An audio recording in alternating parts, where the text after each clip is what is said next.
ஆண்டவராகிய இயேசு கிறிஸ்துவின் நாமத்திலே மீண்டும் நாம் இந்த நாளில் கூடியவரை தேவன் செய்த மாபெரும் கிருபைகளுக்காக நாம் அவருக்கு நன்றி செலுத்துவோம். இயேசு கிறிஸ்துவினுடைய வாழ்விலிருந்து நாம் தொடர்ந்து சுமார் ஒரு ஆண்டுக்கு மேலாக தியானித்து வருகின்றோம். அவருடைய வாழ்க்கையை வரிசைக்கிரமமாக, அதாவது வரிசைக்கிரமமாக என்று சொல்லும்போது நமக்கு தெரியும், இயேசுடைய சரித்திரம் 4 சுவிசேஷங்களில் பதிவு செய்யப்பட்டுள்ளன. 4ஐயும் அவரவருடைய பார்வையிலே அவர்கள் பதிவு செய்தனர். ஒருவர் முக்கியம் என்று கருதினதை இன்னொருவர் விட்டுவிட்டு வேறொரு நிகழ்வு அதைவிட முக்கியமானதை அவர் எழுதியிருக்கலாம். ஆகவே இயேசுடைய வாழ்க்கை வரலாற்றை நாம் படிக்கும்போது எல்லாவற்றையும் தொகுத்து வரிசைக்கிரமமாக படிப்போமானால் அது நமக்கு மிகுந்த பயனுடையதாக இருக்கும். ஆகவே கவனமாக நாம் படித்து வரும்போது இன்றைக்கு இயேசுடைய வாழ்வினுடைய 2ஆம் ஆண்டு ஊழியங்கள் முடிவுறுகிற தருவாய் நெருங்கி வருகிறதாக நாம் இந்த இடத்துல காண முடியும். இன்றைய தினத்தில் அது சார்ந்து நாம் தியானிப்பதற்கு லூக்கா சுவிசேஷத்திலிருந்து நாம் ஒரு வசன பகுதியை தெரிந்து கொண்டிருக்கின்றோம். இது மத்தேயு 8ஆம் அதிகாரம் 19 முதல் 22 வசனங்களில் இது பதிவு செய்யப்பட்டுள்ளன. இந்த வசன பகுதியிலே சீடத்துவத்தை குறித்து ஒரு அறிமுகத்தை அல்லது அறிவுரையை இயேசு செய்கின்றார். முதலாவது அந்த வசன பகுதியை நாம் படிப்போம். லூக்கா எழுதின சுவிசேஷம் 9ஆம் அதிகாரம் 57 முதல் 62 வசன பகுதிகள். அவர் வழியிலே போகையில் ஒருவன் அவரை நோக்கி, ஆண்டவரே, நீர் எங்கே போனாலும் உம்மை பின்பற்றி வருகுவேன் என்றான். அதற்கு இயேசு, நரிகளுக்கு குழிகளும் ஆகாயத்து பறவைகளுக்கு கூடுகளும் உண்டு, மனுஷகுமாரனுக்கோ தலை சாய்க்க இடமில்லை என்றார். வேறொருவனை அவர் நோக்கி, என்னை பின்பற்றி வா என்றார். அதற்கு அவன், ஆண்டவரே, முன்பு நான் போய் என் தகப்பனை அடக்கம் பண்ண எனக்கு உத்தரவு கொடுக்க வேண்டும் என்றான். அதற்கு இயேசு, மரித்தோர் தங்கள் மரித்தோரை அடக்கம் பண்ணப்பட்டும், நீ போய் தேவனுடைய ராஜ்யத்தை குறித்து பிரசங்கி என்றார். பின்பு வேறொருவன் அவரை நோக்கி, ஆண்டவரே, உம்மை பின்பற்றுவேன், ஆனாலும் முன்பு நான் போய் வீட்டில் இருக்கிற இடத்தில் அனுபவித்து கொண்டு வரும்படி எனக்கு உத்தரவு கொடுக்க வேண்டும் என்றான். அதற்கு இயேசு, கலப்பையின் மேல் தன் கையை வைத்து பின்னிட்டு பார்க்கிற எவனும் தேவனுடைய ராஜ்யத்துக்கு தகுதியுள்ளவன் அல்ல என்றார். இந்த வசன பகுதியிலே சீடத்துவத்தை குறித்து அவர் அறிவுரை கூறினார். அது 3 மனிதருடைய சிந்தனை மற்றும் செயல்பாடுகள் அடிப்படையில், மேலும் ஆண்டவர் அவர்களுக்காக வைத்திருந்த திட்டத்தின் அடிப்படையிலும் அந்த பதில்களை நாம் காண முடியும். இந்த வசன பகுதியில் நாம் பார்த்தோன்னமாக 3 மனிதர்கள் இங்கே சொல்லப்பட்டுள்ளார்கள். இது இயேசு கிறிஸ்து எருசலேமுக்கு நேராக தன்னுடைய பிரயாண திட்டத்தை வகுக்க தொடங்கின காலத்துடைய ஆரம்ப கட்டத்தில் இது நடந்ததாக வருகிறது. எருசலேமுடைய ஒரு கூடார பண்டிகைக்கு அவர் செல்ல திட்டமிட்டிருந்தார். அந்த கூடார பண்டிகைக்கு பிரயாணத்தை ஆரம்பித்ததனுடைய முதல் கட்டம் அல்லது முதல் நாள் என்று கூட சொல்ல முடியும், அல்லது முதல் மணி நேரம், அந்த சூழலிலே இந்த நிகழ்வு நடந்தது என்பதை நாம் அறிந்து கொள்ள வேண்டும். அதனால்தான் அவர்கள் வழியிலே போகையில் என்று நாம் பார்க்கின்றோம். வழியே போகையில் ஒருவன் வந்து அவரை நோக்கி, ஆண்டவரே, ஆண்டவரே என்று சொல்கிறான். ஆண்டவர் என்று சொல்லும்போது ஒரு எஜமான் என்கிற பொருளிலும் எடுக்க முடியும், மேசியா என்று அறிந்து சொன்னதாகவும் எடுக்க முடியும். நீர் எங்கே போனாலும் உம்மை பின்பற்றி வருவேன் என்றான்.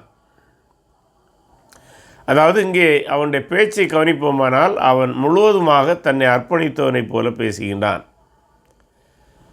ஆனால் ஒரு கேள்வி, ஆண்டவர் அவனுக்கு கொடுத்த பதிலிருந்து நமக்கு சில காரியங்களை உணர்த்துகின்றது. அது என்ன என்றால், அதற்கு இயேசு, நரிகளுக்கு குழிகளும் ஆகாயத்து பறவைகளுக்கு கூடுகளும் உண்டு, மனுஷகுமாரனுக்கோ தலை சாய்க்க இடமில்லை என்றான்.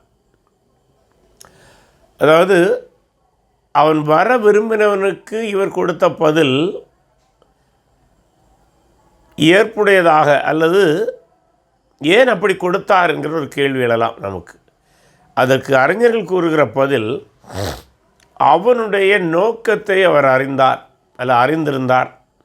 பொதுவாக மேசியாவுடைய ஆட்சி செழிப்பானதாக இருக்கும் என்பது பழைய ஏற்பாட்டு போதனை. தீர்க்க தரிசன புஸ்தகங்களிலே மேசியாவுடைய ஆட்சி அமைக்கப்படும் போது பஞ்சம் இருக்காது, பசி இருக்காது, யுத்தம் இருக்காது, அனைத்தும் செழிப்பான ஒரு பொற்கால வாழ்வு, பொற்கால ஆட்சி அமையும் என்பதுதான் பழைய ஏற்பாட்டுடைய போதனை. அதை தான் யூதர்கள் நம்பியிருந்தார்கள். ஆகவே இவன் அவரை ஆண்டவரே என்று அழைத்தபோது அவரை மேசியாவாகவே கருதி அழைத்திருக்க அதிக வாய்ப்பு. ஆயினும் அவனுக்கு ஒரு எதிர்பார்ப்பும் இருந்திருக்கலாம். என்னவென்றால், இவரை பின்பற்றினால் நமக்கு ஏராளமான செழிப்பு கிடைப்பதற்கு வாய்ப்பு இருக்கிறது என்று கருதியிருக்கலாம். ஆகவே அவனுடைய இருதயத்தையும் அவனுடைய எண்ணங்களையும் நோக்கங்களையும் அறிந்த இயேசு, நரிகளுக்கு குழிகளும் ஆகாயத்து பறவைகளுக்கு கூடுகளும் உண்டு, மனுஷகுமாரனுக்கு தலை சாய்க்கு இடமில்லை என்றார். அதாவது, நீ என்னை பொருளாதார வசதிக்காக வாய்ப்புக்காக பின்பற்றுகிற எண்ணத்தோடு பின்பற்றுவாயானால் உனக்கு ஒரு செய்தியை நான் சொல்லுகின்றேன். எனக்கே வீடில்லை. வீடில்லை என்றால் தலை சாய்க்கு இடமில்லை, அது சொந்த இடமில்லை என்று எடுத்துக்கொள்ளலாம். அதாவது அவருடைய ஊழியத்தின் நிமித்தமாக அவர் அவனமான காரியங்களில் ஈடுபடவில்லை. அருமையான நரிகளுக்கு குழிகளும் ஆயத்த பறவைகளுக்கு கூடுகளும் உண்டு இல்லையா? நரிகள் பகல் வேளைகளிலே குழிகளிலே படுத்திருக்கும். பறவைகள் இரவிலே தங்களுடைய கூடுகளிலே அடையும். அவையெல்லாம் தங்களுடைய இடங்களை சொந்த இடமாக கருதும். ஆனால் ஆண்டவராக இயேசு கிறிஸ்து சொல்கிறார், எனக்கு அப்படி தலை சாய்ப்பதற்கு ஒரு சொந்த இடம் இல்லை. இப்படி இருக்க நீ என்னை பின்பற்றுவானேன்? நிச்சயமாக பொருளாதார செழிப்புக்காக அல்ல பொருளாதார வாய்ப்பு வசதியை எதிர்பார்த்து அவன் இயேசுவை பின்பற்ற திட்டமிட்டிருந்தானால் இந்த பதில் ஒன்றே அவனுக்கு போதும். இவரை பின்பற்றுவதற்கு அவன் தயங்கியிருப்பான்.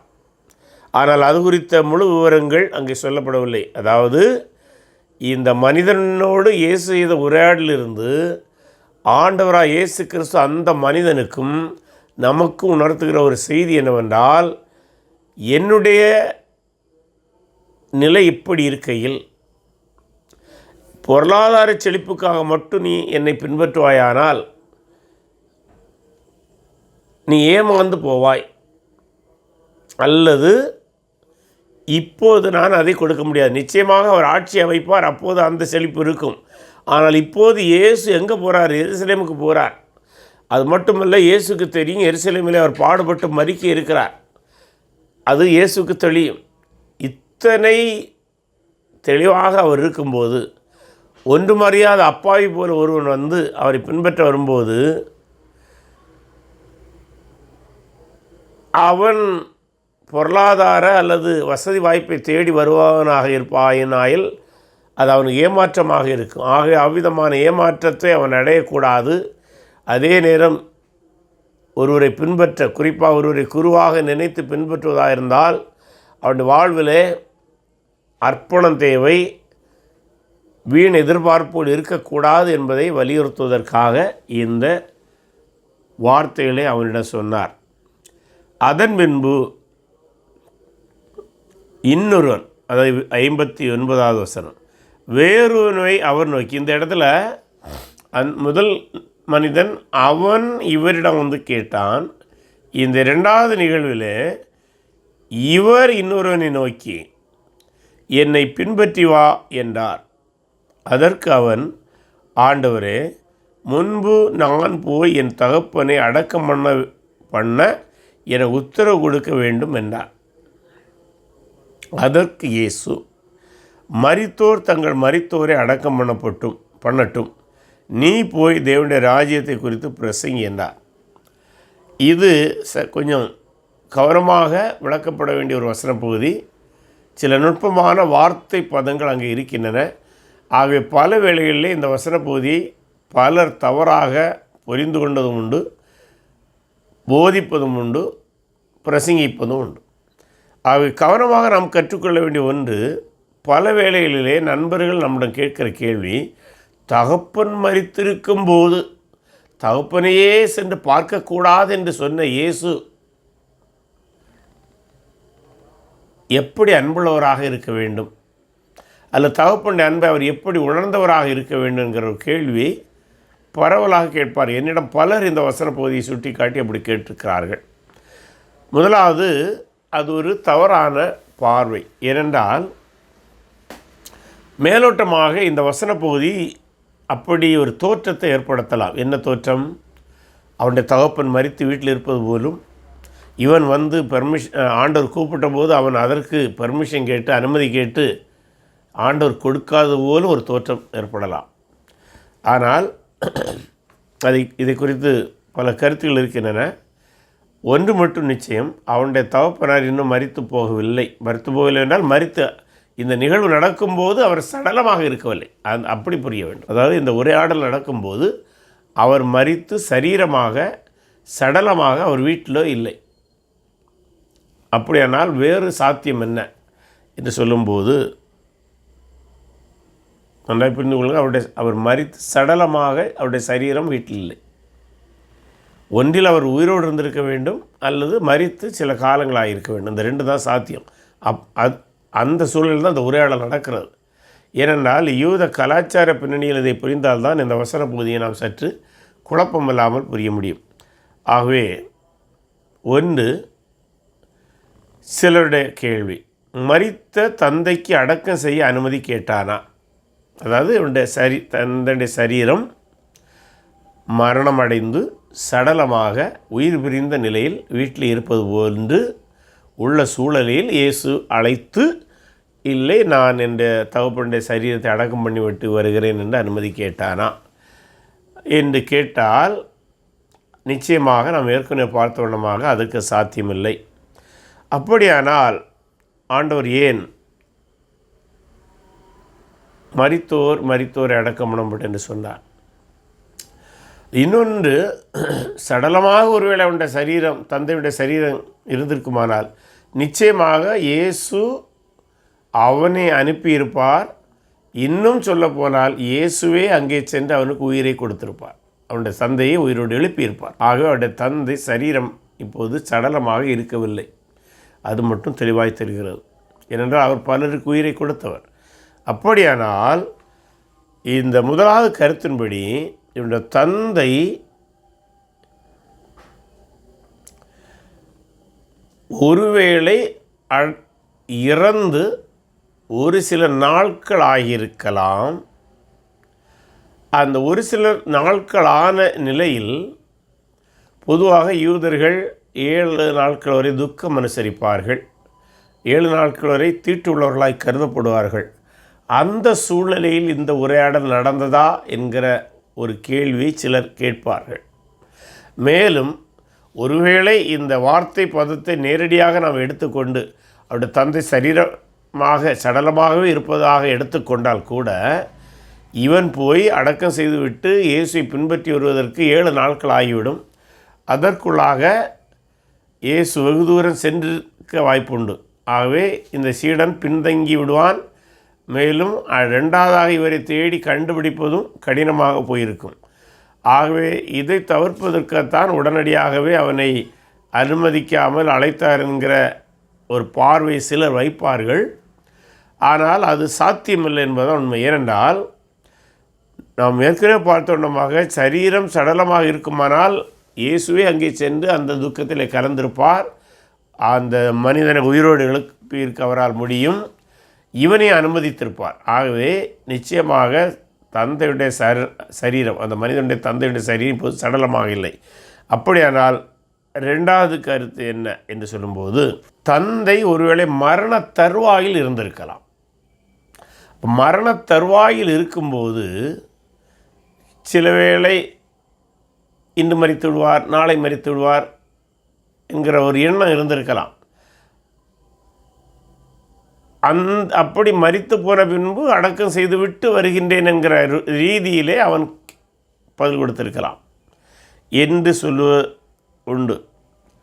ஆனால் இந்த வியூவில் உள்ள இது இது சாத்தியமாக கூட இருக்கலாம்.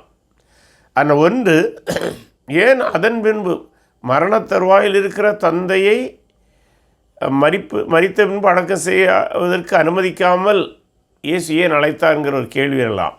அதற்கு சிலருடைய பதில் என்னவென்றால், தந்தை எப்போது மரிப்பார் என்று அவனுக்கு தெரியாது. ஒருவேளை இயேசுக்கு தெரிந்திருக்கலாம், ஆனால் அவனுக்கு தெரியாது.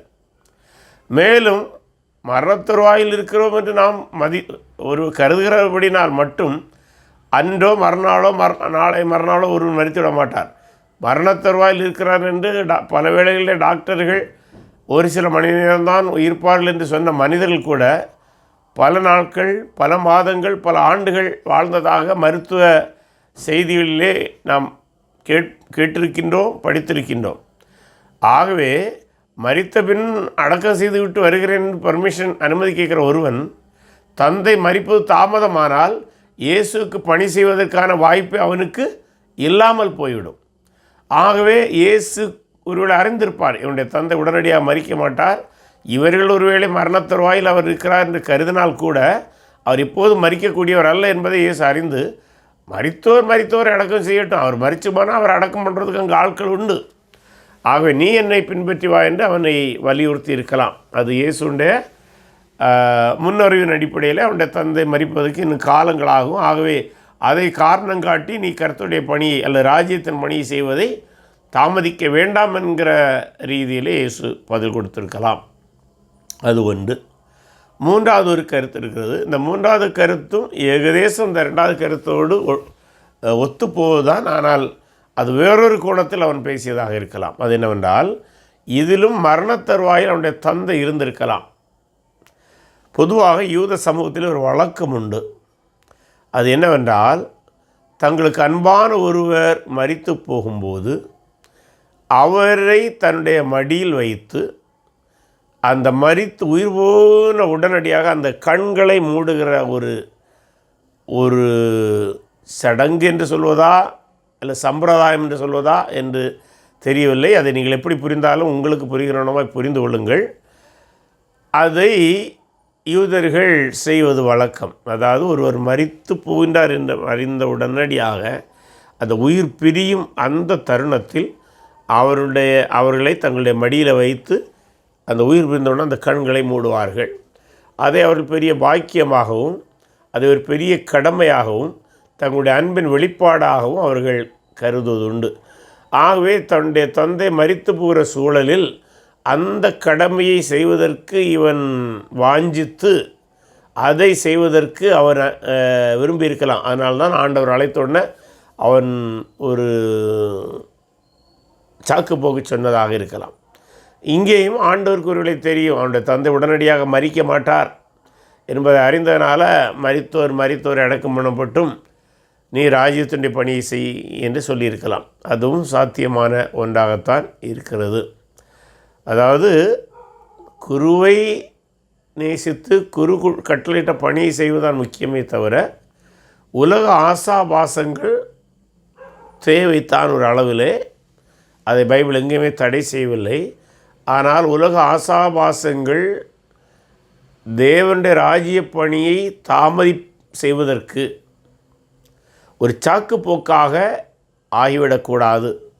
தேவனுடைய ராஜ்ய பணியை தாமதம் செய்வதற்கு ஒரு சாக்கு போக்காக ஆகிவிடக்கூடாது என்பதுதான்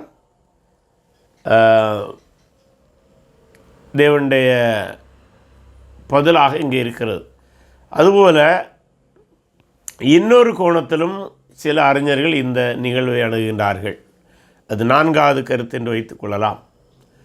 அது என்னவென்றால், இவனுடைய தந்தை ஏற்கனவே மரித்து விட்டார் என்றால் மரித்து நாட்களும் மாதங்களும் கூட ஆகிவிட்டது. அப்படியானால் ஏன் அவன் என் தந்தையை அடக்கம் பண்ண எனக்கு உத்தரவு கொடுக்க வேண்டும் என்றான். அதாவது இங்கே யூத சடங்காச்சாரங்களை, நம்பிக்கைகளை அவர்கள் கடைபிடித்தவர்களை அறிந்தால்தான் இவைகளுக்கு சரியாக பதில் அளிக்க முடியும். மேலும் இந்த நான்காவது கருத்தை தான் பல அறிஞர்கள் சாத்தியமானதாகவும் கருதுகிறார்கள். அது என்னவென்றால், ஒரு யூதர் மரித்த பின்பு அவரை பொதுவாக அந்த நாளிலே அடக்கம் செய்து விடுவார்கள். அடக்கம் செய்த பின்பு ஒரு ஆண்டுக்கு பின், அடக்கம் செய்த பின்பு சரியாக ஒரு ஆண்டுக்கு பின் அந்த கல்லறையை திறந்து, அப்போ என்ன, ஒரு ஆண்டு போகும்போது என்ன இருக்கும், அந்த சரீரத்தில் உள்ள எல்லாம் மக்கி வெறும் எலும்புகள் இருக்கும். அந்த எலும்புகளை மட்டும் ஒரு எலும்பு வைக்கிறதுக்காக ஒரு விசேஷ கலசம் உண்டு. அந்த கலசத்தில் வைத்து அந்த கல்லறையிൻ്റെ ஒரு மூலையில் வைப்பார்கள். கல்லறைன்னு சொல்லும்போது நாம் ஒன்றை புரிந்து கொள்ள வேண்டும். இன்றைக்கு நாம் நம்முடைய நாடுகளிலே அடக்கம் செய்வது போன்ற முறை அல்ல அங்கு இருப்பது. குகைகளைத்தான் பொதுவாக கல்லறையாக வைப்பார்கள். குகைகளுக்குள்ளாக மனிதர்கள் செல்ல முடியும். சென்று சரீரத்தை அங்கே அடக்கம் செய்துவிட்டு கல் வைத்து மூடி விடுவார்கள். ஆகவே இந்த ஒரு ஆண்டுக்கு பின்பு நடக்கிற நிகழ்வையும் அடக்க நிகழ்வாகவே அவர்கள் பேசுவார்கள். ஆகவே இவனுடைய இயேசு அழைத்து இந்த மனிதனுடைய தந்தை ஏற்கனவே மரித்து விட்டார். அப்போது மரித்து சடலமாக இருக்கவில்லை. ஏற்கனவே சில மாதங்களுக்கு முன்பு கூட மரித்திருக்கலாம், அல்லது சில வாரங்களுக்கு முன்பும் மரித்திருக்கலாம். நிச்சயமாக ஒரு மாதத்துக்கு முன்பாக மரித்திருக்க வேண்டும், அல்லது 8-9 மாதங்கள் கூட ஆயிருக்கலாம்.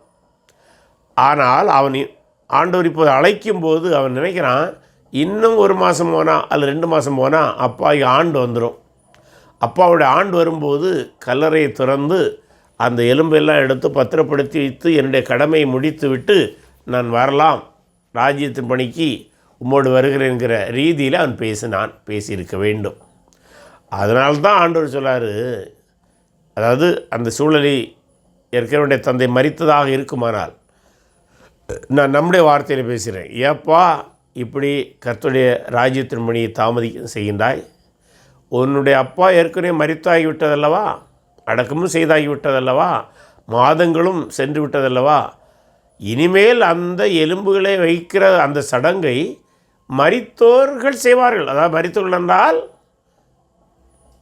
ராஜ்யத்தின் பணிக்கு அழைக்கப்படாமல் ஆவிக்குரிய மரண நிலையில் இருக்கிறவர்கள் செய்வார்கள். அதாவது உன்னுடைய வீட்டில் உள்ள என்னால் அழைக்கப்படாத ராஜ்யத்தின் பணிக்காக அழைக்கப்படாதவர்கள், அதில் ராஜ்யத்திலேயே ஏற்றுக்கொள்ளாதவர்கள், ராஜாவையே ஏற்றுக்கொள்ளாதவர்கள், அவர்கள் ஆவிக்குரிய மரண நிலையில் இருப்பார்கள். அவர்களுக்கு தான் இந்த சடங்கெல்லாம் முக்கியம். நான் உனக்கு ராஜ்யத்தின் பணியை தந்திருக்கிறேன் என்றால் இப்படிப்பட்ட வீண் சடங்குகளை காரணம் காட்டி ராஜ்யத்தின் பணியை தாமதிப்பது சரியல்ல. ஆகவே மரித்தோரை அடக்கம் செய்யட்டும், நீ என்னை பின்பற்றி வா என்று ஆண்டவர் அவரை அழைத்தார் என்று சொல்கிறார்கள். ஆகவே இந்த 4வது கருத்து தான் அதிக சாத்தியமானதாக இருக்க வாய்ப்புண்டு. ஏன்னா இந்த பின்னணியை அறிந்து நம்ம பார்க்கும்போது, ஆகவே தன்னுடைய தந்தை மரித்து பல நாட்களுக்கு பின்பு, பல மாதங்களுக்கு பின்பு அந்த 1 ஆண்டு சடங்கு முடிப்பதற்குத்தான் அனுமதி கேட்டான். அந்த அனுமதிக்கு தான் இப்படி தாமதிக்கம் செய்ய வேண்டாம் என்று ஆண்டவர் அவனுக்கு அறிவுறுத்தினாரே தவிர, மற்றபடி அவருடைய தந்தை மரித்து சடலமாக இருக்கும்போது அதை பார்ப்பதற்கோ அங்கே செல்ல வேண்டாம் என்று ஆண்டவர் தடை செய்யவில்லை என்பதை நாம் அறிந்து கொள்ள வேண்டும். அடுத்ததாக 3வது ஒருவன் வருகின்றான். 3வது, இப்போ 2 பேரோடு உரையாடி முடிந்து விட்டது. இப்போது 3வது ஒருவன் வருகின்றான். 3வது ஒருவன் 61 வசனம், பின்பு வேறொருவன் அவரை நோக்கி, ஆண்டவரே உம்மை பின்பற்றுவேன். இங்கேயும் அந்த 1வது நபன் பேசினமானா தான் இவனும் பேசுகிறான். இவனும் ஆண்டவரே உண்மை பின்பற்றுவேன், அர்ப்பணம் செய்த போல பேசுகின்றான், தீர்மானித்து பேசுகின்றான். ஆனால் அவனே கண்டிஷனையும் போடுறான். ஆனாலும் முன்பு நான் போய் வீட்டில் இருக்கிற அனுபவித்து கொண்டு வரும்படி எனக்கு உத்தரவு கொடுக்க வேண்டும் என்றான். பொதுவாக குருக்களை, ஏதாவது குருவை பின்பற்றுகிறவன் தன்னுடைய பெற்றோருடன் அனுமதி வாங்கி செல்வது அந்த காலத்தில் ஒரு வழக்கம்தான். ஆனால் இவன் பாருங்கள், அதற்கு இயேசு, கலப்பை மேல் தன் கையை வைத்து பின்னிட்டு பார்க்கிற எவனும் தேவனுடைய ராஜ்யத்துக்கு தகுதி உள்ளவன் அல்ல. அப்படியானால் இந்த வேறொருவன் என்று சொல்வது இயேசுவை பின்பற்றின ஒரு சீடன் தான், ஏற்கனவே கொஞ்சம் பின்பற்றி கொண்டிருந்த ஒருவர். அது 12 பேரில் ஒருவரா, அல்லது இயேசுவை பின்பற்றின இன்னொரு வகை 70 பேர் கூட்டம் உண்டல்லவா, அதில் ஒருவரா, அல்லது வேறு இடங்களிலே திரளான சீடர்கள் என்று சொல்லப்பட்டுள்ள அந்த சீடர்கள் ஒருவரா என்பது இங்கே சொல்லப்படவில்லை. ஆனால் நிச்சயமாக இயேசுவை கொஞ்சம் கொஞ்சம் பின்பற்றி கொண்டிருந்த ஒரு மனிதன் தான். ஆனால் முழுவதுமாக பின்பற்றுவதற்கு அனுமதி கேட்டு வர வேண்டும் என்று சொல்லுகின்றான். இன்னொன்றையும் கவனிக்க வேண்டும், 12 பேராக இருக்க சாத்திய குறைவு. ஏனென்றால் அவர்கள் ஏற்கனவே இவரை 2 ஆண்டுகள் பின்பற்றி விட்டனர்.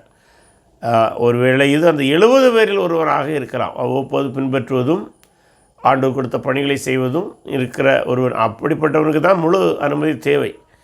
ஆனால் ஆண்டவர் ஒன்று சொல்கிறாரு, கலப்பையின் மேல் தன் கையை வைத்து பின்னிட்டு பார்க்கிற எவனும் தேவனுடைய ராஜ்யத்திற்கு தகுதி உள்ளவன் அல்ல. அப்படியானால் அதனுடைய பொருள், கலப்பை குறித்து நமக்கு தெரியும். இன்றைக்கு டிராக்டர் போன்ற நவீன உபகரணங்கள் வந்தபடினாலே ஒருவேளை நமக்கு அவைகளை குறித்து தெளிவான அறிவு இல்லாமல் இருக்கலாம். ஆனால் பழங்காலத்திலே நம்முடைய நாட்டிலே கூட சமீப காலங்கள் இப்போதும் கிராமங்களிலே சில இடங்களில் நடக்கின்றது. கலப்பை என்பது ஒரு மரத்தால் செய்யப்பட்டு இந்த வடிவில் டிக் வடிவில் இருக்கும், நம்ம டா வடிவில் இருக்கும். அது வேறு இடங்களில் வேறு வடிவங்களில் சற்று வேறு மாறுபட்ட வடிவங்கள் இருக்கின்றன. பொதுவாக சொல்கிறேன். அதில் ஒரு கூர்மையான முனை கீழ் நோக்கி இருக்கும். உருவத்தில் பார்த்தா ஆல்மோஸ்ட் லைக்கு ஒரு டீயை சரித்து வைத்தாக கூட சொல்ல முடியும். இந்த கூர்மையான பகுதியில் உலோகங்கள், இரும்பு போன்ற உலோகங்களை அடித்து முனையாக வைத்திருப்பார்கள். அது முன்பு ஒரு காளை அல்லது 2 காளைகள் அல்லது எருதுகள் எதையாவது ஒன்று கட்டி, அல்லது கோவேறு கழுதைகள், அது ஒவ்வொரு நாட்டை பொறுத்தது, எருமைகள், ஏதாவது விலங்கை கட்டி அந்த நுகத்தை இழுக்கச் செய்வார்கள். அந்த நுகத்தின் ஒரு பகுதியில் நடுவில் இந்த ஏரை கட்டியிருப்பார்கள், கலப்பையை கட்டியிருப்பார்கள். இந்த உழவன் அல்லது இந்த விவசாயி என்ன செய்வார் என்றால், அந்த மிருகங்கள் முன்னே இழுத்து செல்லும்போது இந்த கலப்பையை மிக வலு கொடுத்து, தன்னுடைய பெரும்பாலும் இடது கை அல்லது வலது கை, அவங்களோட வசதி போல் 2 கை கொடுக்குறவங்களும் உண்டு, வலுவாக அழுத்தி பிடித்து கொள்வார்கள். அப்படி அழுத்தி பிடிக்கும்போது அந்த கலப்பையுடைய அந்த கூரான உலோக முனை அந்த மண்ணை ஆழமாக சென்று தோண்டி வெளியே கொண்டு வரும்.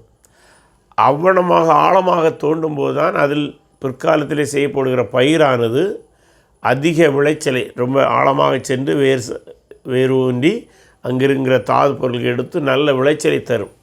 அது மட்டுமல்லாமல் அதில் இருக்கிற களைகள், நச்சு செடிகள் போன்றவைகள் இந்த மண்ணிலே ஆண்ட வேர் அத்து மண்ணுக்கு மேலே விழுந்து அது அழுகி உரமும் ஆகிவிடும். ஆக கலப்பை பிடித்து அழுத்துவது மிகவும் சிரமமான பணி. அது மட்டுமல்லாமல் மிகவும் கவனமாக இருக்க வேண்டிய பணி. ஏனென்றால் அழுத்துவது மட்டுமல்ல, அந்த ஏரானது முந்தின ஏர் கலப்பை எங்கே ஓடினதோ அதுக்கு இணையாக சென்று கொண்டிருக்க வேண்டும். அப்போ தான் அந்த மண் அது சரியாக கிளைத்து விட்ட மாதிரி அடிமண் மேலே வரும். விவசாயிகளுக்கு அது தெரியும். அல்லது தாறுமாறாக போனாலோ ஆழமாக போகவில்லை என்றாலோ அந்த உழுவினால் எந்த பயனும் இல்லை. ஆகவே கலப்பை பிடித்திருக்கிறவன் மிக கவனமாக ஒரே நோக்கத்தோடு ஒரே சிந்தையோடு தன்னுடைய முழு பலத்தை அதில் பிரகிக்க வேண்டும். அப்போ தான் அந்த உழவுனால் பயனுண்டு.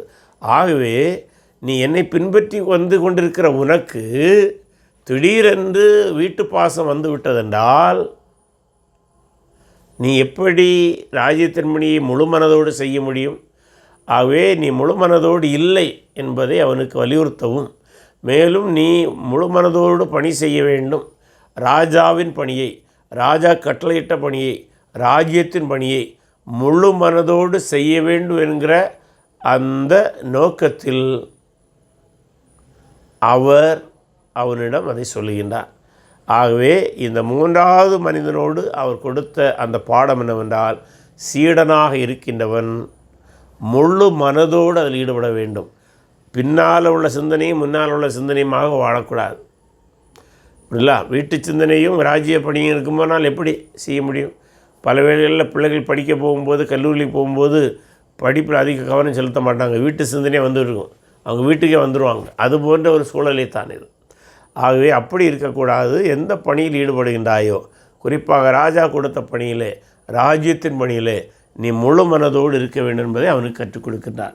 இவ்வண்ணமாக இந்த 3 மனிதர்கள் மூலமும் ஆண்டவராய் இயேசு கற்றுக் கொடுத்த சீடத்துவ பாடம் என்னவென்றால், முதல் மனிதன் மூலம் அவர் கற்றுக் கொடுத்த பாடம் அல்லது கற்றுத்தருகிற பாடம், உலக செழுமையை எதிர்பார்த்து ஒருவன் சீடனாக இயேசுவை பின்பற்ற வேண்டிய தேவையில்லை. இரண்டாவது மனிதன் மூலம் அவர் சீடத்துவத்தை குறித்து கற்றுத்தந்த பாடம், அழைக்கப்பட்டிருந்தும் தாமதிக்க முயன்றவனை தாமதம் செய்யாமல் பணி செய்ய வேண்டும் என்று சொல்கின்றார். அது ஒன்று. அடுத்தது, மூன்றாம் மனிதன் மூலம் அர்ப்பணிப்பு உண்டு என அவன் கூறியும் முழு அர்ப்பணம் இல்லாதவனாக அவன் இருப்பதை அவனுக்கு சுட்டி காட்டி அவனமான மனநிலை இருக்கக்கூடாது என்பதை அவர் இந்த 3 மனிதர்களோடு அவர் செய்த உரையாடல் மூலமும் நமக்கு கற்றுத்தருகிறார். அடுத்ததாக, இந்த மரித்தோர் மடத்தோரை அடக்கம் பண்ணட்டுங்கிற அந்த வார்த்தையை, அந்த வசனத்தை மட்டும் நாம் சற்று சிந்திப்போமானால், அதில் இந்த வேர்டு பிளே என்று சொல்லுவாங்க. இயேசு கிறிஸ்து பல இடங்களில் அப்படி தமிழில் சொன்னால் வார்த்தை ஜாலம் என்று கூட சொல்ல முடியும். அது சொல்லாடல், அது பேச்சு திறமையுண்டே ஒரு முறை தான். வார்த்தை ஜாலம் என்று சொல்லும்போது மேம்போக்காக சொன்னால் அது இல்லாததை சொல்வதாகவும், ஆனால் சிறந்த பேச்சாளர்கள் வார்த்தைகளிலேயே வார்த்தை விளையாட்டு கூட என்று சொல்ல முடியும். அதன் மூலம் ஒரு செய்தி மிக கேட்போருக்கு கவனமாக ஆர்வத்தை தூண்டப்படும் மொழியிலே பேசுவார்கள். இயேசு இங்கே அதே முறையைத்தான் கடைபிடிக்கின்றார். ஆகவே மரித்தோர் தங்கள் மரித்தோரை அடங்கம் பண்ண வார்த்தையில் இருக்கிற 2 மரித்தோர் யாரை குறிக்கிறது? அப்படி பார்க்கும்போது மரித்தோர் என்று முதலாவது வருகிற சொல் ஆவிக்குரிய மரண நிலையில் இருப்பவர்கள், அதாவது ராஜ்யத்தின் பணியில் ஆர்வமற்றவர்களாக, ராஜாவை ஏற்றுக்கொள்ளாதவர்களாக, ராஜாவை புறக்கணித்தவர்களாக இருக்கிறவர்கள். இன்றைய பார்வையில் சொன்னால் இயேசு கிறிஸ்துவை மெய்யாக சொந்த ரட்சகராக ஏற்றுக்கொள்ளாதவர்கள். மரித்தோர் தங்கள் மரித்தோரை, அந்த 2வது இருக்கிற மரித்தோர் சரீரபுரமாக ஏற்கனவே மரித்து போனவர்கள். அவர்கள் அடக்கம் பண்ணப்பட்டால் வீண் சடங்காச்சாரங்கள், அதை மரித்தவர்களே உரிய கனத்தோடு அடக்கம் செய்ய வேண்டும். ஆனால் அதை சார்ந்து ஏராளமான சடங்காச்சாரங்களை செய்வதற்காக வேண்டி நீ ராஜ்யத்தின் பணியை தாமதம் செய்ய வேண்டாம். அதான். ஆகவே அதில் முதலாவது மரித்தோர் ஆவிக்குரிய நிலையில் மரித்திருக்கிறவர்கள், அக்கிரமத்தினாலும் பாவங்களாலும் மரித்திருந்தவர்கள் என்று பார்க்குறோமல்ல, அந்த விதமான மரித்தவர்கள்.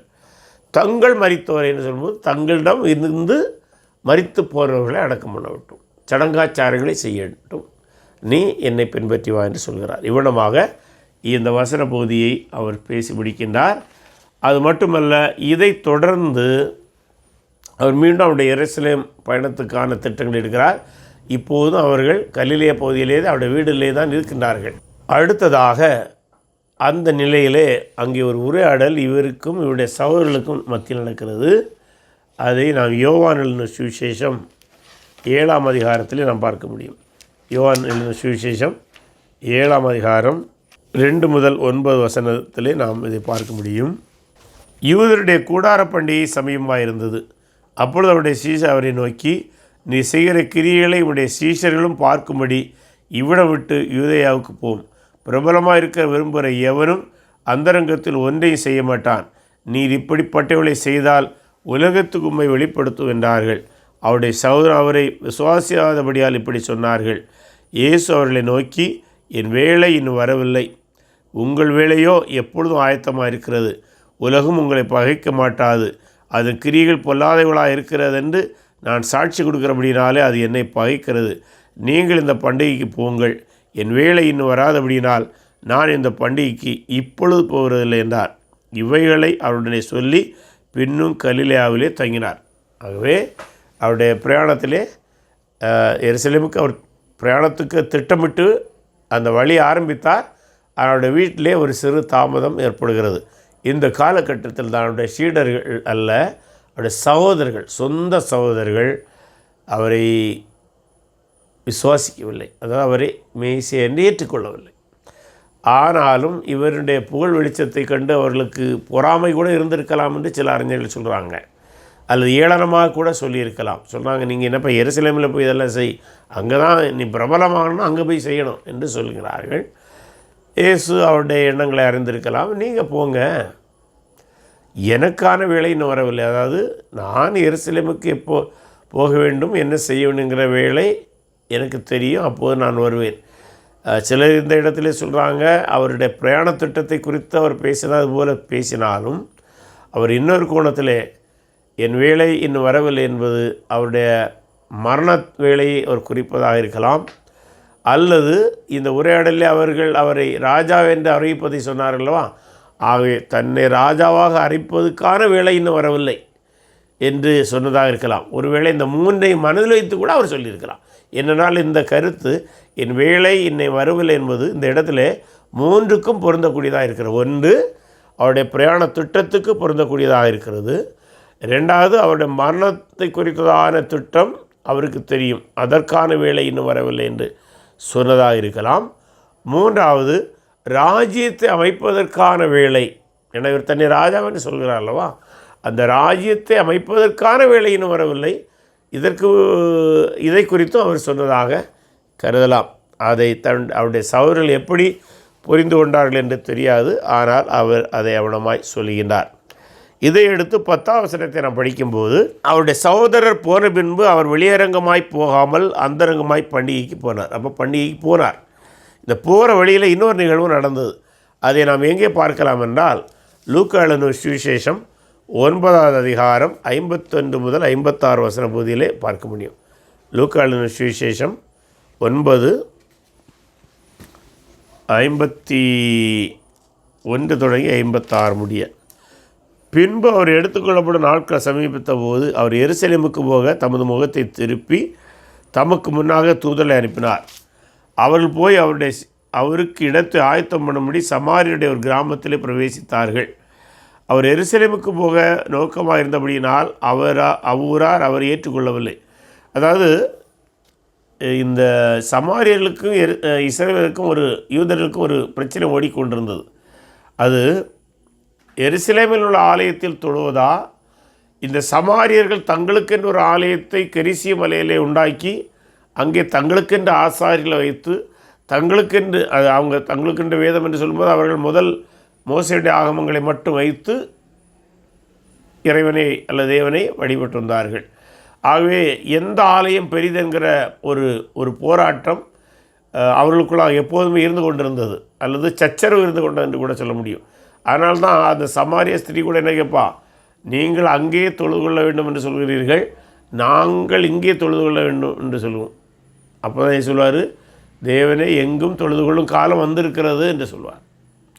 ஆனால் துரதிர்ஷ்டவசமாக இந்த இடத்திலே இயேசு எருசலேமுக்கு போகிறார் என்பதை அறிந்து இந்த ஊரில் குறிப்பிட்ட ஒரு ஊரில் இருந்த, அதாவது சமாரியா பிராந்தியத்தில் ஒரு குறிப்பிட்ட ஊரில் இருந்த யூதர்கள் அவர்கள் மத வரி கொண்டவர்களாக இருந்தார்கள்.